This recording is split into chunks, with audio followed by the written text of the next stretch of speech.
사회 1단원 11차 시 기후에 따른 사람들의 생활 모습을 살펴봅시다. 그 두 번째 시간 하겠습니다. 10차 시에서는 기후를 몇 가지 알아봤죠? 열대, 건조, 그리고 온대. 그리고 이번 시간에는 냉대와 한대에 대해서 알아보도록 하겠습니다. 교과서는 43쪽부터 시작을 합니다.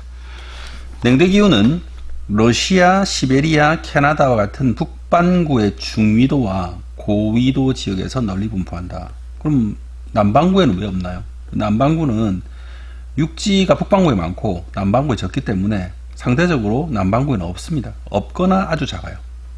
없는 건 아닌데, 여기 보면 남미라고 하는 곳에 여기 조금 남아있고 거의 없습니다. 그러나 북반구는 얘기가 달라요. 북반구는 보면은 여기 이제 그 지금 파란색 녹색으로 이제 켜져 있는 부분, 색칠해 있는 부분이 바로 냉대기후에 해당하는 겁니다.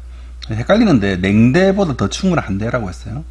냉대기후 지역은 여름에는 밀, 감자, 옥수수 등을 재배할 수 있지만 겨울에는 농사짓기 어렵다. 이거는 온대기후도 마찬가지 아닌가요? 온대기후는 비닐하우스를 하면 뭐 제한된 조건에서 지을 수 있는데 냉대기후는 비닐하우스 자체가 안 되는 거라고 보면 됩니다. 그러면 여름에도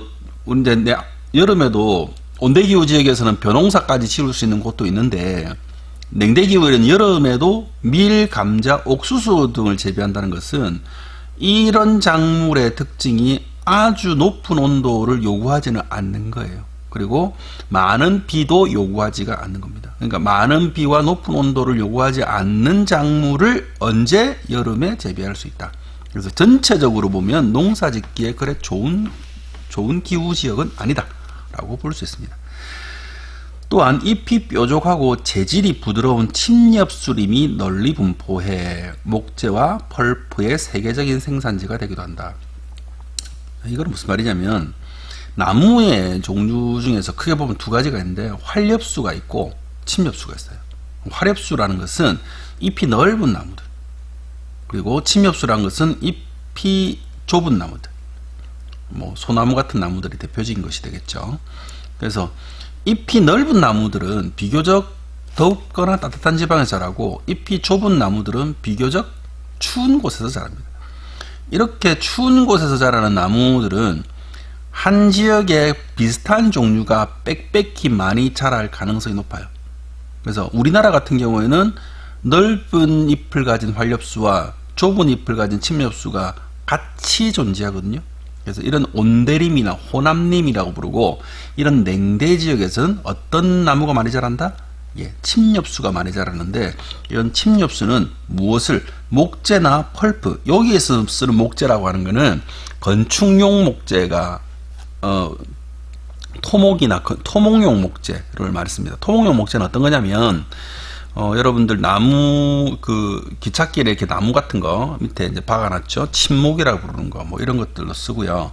주로 많이 쓰는 건 펄프예요. 이건 종이의 원료, 종이 등을 만들기 위해서 나무 등의 식물섬유에서 뽑아낸 재료라는데 우유곽 같은 거 다 펄프로 만들었죠. 종이를 만드는 재료로 많이 생산되기도 합니다. 그래서 사진에 보면 냉대기후의 침엽수림, 요거는 타이가라고 부르는데 요거는 요 지형을 봤을 때는 캐나다인 것 같고, 캐나다. 그리고 이게 밑에 보면 펄프의 목재 생산이라고 되어 있습니다. 나무를 이렇게 껍질을 벗겨서 여기에 이제 섬유질을 가지고 펄프를 생산해내고, 펄프라고 하는 거는 이렇게 이런 그 칩의 형태로 이렇게 만들어지죠. 이렇게 만들어진 것을 다시 가공해서 종이로 만드는 작업을 합니다. 러시아 전통가옥 이즈바라고 하는 곳이죠. 보면 이 나무로 만든 집의 특징을 보세요. 이거는 여기서 많이 나는 침엽수를 가지고 나무로 만드는 통나무집을 만들었다라고 보시면 되겠습니다. 교과서는 44쪽을 하겠습니다. 한대기후. 한대기후는 주로 고위도 지방에서 나타난다. 이곳은 평균 기온이 낮아서 땅 속이 계속 얼어있다. 한대기후 지역, 여기 보면은 한대기후 지역, 이게 파란색으로 표시된 극지방 지역을 나타낸 겁니다. 한대 지역, 기후 지역의 주민들은 여름에는 얼음이 녹아 이끼나 풀이 자라는 땅에서 술록을 기르는 유목생활을 하기도 한다. 이 술록이라는 건 아주 재밌는 가축이에요. 가축은 가축인데 야생성을 유지한 가축입니다. 그러니까 술록은 야생을 산다고 생각하는데 이 야생을 살고 있는 이 술록이 인간을 떠나질 못해요. 이유가 뭐냐면 인간이 소금을 주거든요. 그래서 소금을 먹기 위해서 인간 주변에 따르고 인간은 이 술록의 그런 특성을 이용해서 고기와 그리고 우유, 가죽 이런 것을 얻는 이런 유목 생활을 오랫동안 했죠. 그래서 이 지역은 툰드라라고 부르는 지역이에요. 툰드라. 여름은 얼음이 녹아서 익기가 잘하고 그리고 겨울은 땅으로 꽁꽁 얼었는데 이 술록은 이 얼음이나 눈에 쌓여 있는 그 이끼를 찾아낼 수 있는 능력을 가지고 있어요. 이 지역은 석유와 천연가스 등이 풍부해 자원 개발이 활발하다. 이거는 반대로 말하면 너무 추워서 예전에는 개발하지 못했다라고 할 수가 있습니다. 요즘은 기술이 발달해서 이런 쪽에 지역을 천연가스, 석유를 개발해내기도 합니다. 최근에는 한대 기후 지역의 자연 환경을 연구하려고 여러 나라가 이곳에 연구소나 기지를 세우는데 그 대표적인 것이 어딘가요? 남극입니다. 우리나라에서도 남극 지방에 세종과학기지와 장보고과학기지, 북극지방에 다산과학기지를 세워 극지방의 자연환경 연구에 힘을 쏟고 있다. 극지방 자연 연구를 하는 이유는 여러 가지가 있는데 일단 그 인간의 손이 닿지 않았기 때문에 많은 자원들이 묻혀 있고 더 중요한 것은 과거의 기후가 어땠는지를 살펴보는 매우 중요한 그 실험의 보고이기도 합니다. 그래서 빙하를 이렇게 그 아주 밑에 뚫어가지고 그 밑에 있는 빙하는 그 수천만 년 전에 내렸던 눈과 얼음이라고 볼 수 있으니까 그때의 기후를 살펴보기에도 적당한 곳이죠. 그래서 과학기지를 세워서 연구하고 있습니다. 특히 남극 같은 경우에는 감기가 없대요. 그 이유는 감기 바이러스 살 수가 없죠. 그래서 청정 지역이기 때문에 다른 지역에서 할 수 없는 과학 실험들도 할 수가 있습니다. 그래서 남극의 장보고 과학기지, 북극의 다산 과학기지, 술록을 기르는 유목생활. 그래서 유목생활 거의 반야생 상태에서 유목을 한다고 보면 됩니다. 다른 가축들은 가축화 작업이라고 해서 인간과 함께 공존하는 그런 그 삶을 살아가고 하는데 술록은 안 그래요. 술록은 거의 반야생 상태로 살고 있고 인간은 그 야생 상태에 있는 술록의 특성을 이용해서 함께 산다. 이렇게 생각하시면 됩니다. 알래스카를 통과하는 송유관이라는 거는 기름을 이렇게 이동하는 통로를 말하는 거죠. 그래서 알래스카가 그래서 아주 많은 석유가 생산되고 이 석유들은 관을 통해서 육지에 필요한 정유소까지 이렇게 이동하게 되는 것입니다. 한대 기후지역의 송유관은 땅 속에 묻히되어 있고 거치대에 설치되어 있습니다. 그 이유는 무엇입니까? 보통은 석유를 이동하는 가장 일반적인 방법은 유조선으로 바다를 통해서 실어 나르는 방법입니다. 그런데 이렇게 실어 나르려면은 얼지 않은 항구가 필요한데 알래스카는 겨울에 얼어버리니까 그래서 안정적인 기름의 공급을 위해서는 관을 이렇게 이동하는 방식으로 이게 하는 거죠. 비용은 많이 들지만 한번 설치해 놓으면 그 쓰임새가 훨씬 많기 때문에 이렇게 송유관으로 설치했습니다.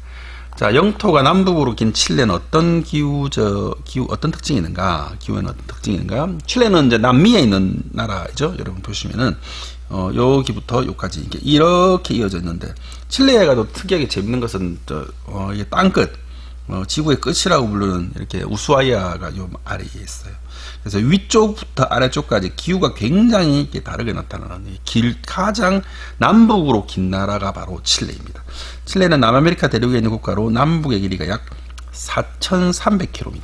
엄청납니다. 4,300km 이 정도로 국토가 남북으로 길게 뻗어 있다. 칠레의 국토는 서쪽으로는 태평양, 여기 태평양이죠. 남쪽으로는 남극해, 여기가 남극해예요.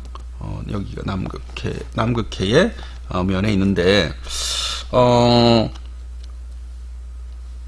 칠레는 영토가 남북으로 길게 뻗어 있어 북부, 중부, 남부에 서로 다른 기후가 나타난다. 그렇죠? 북부는 건조 지역으로 사막이 넓게 분포해 있다.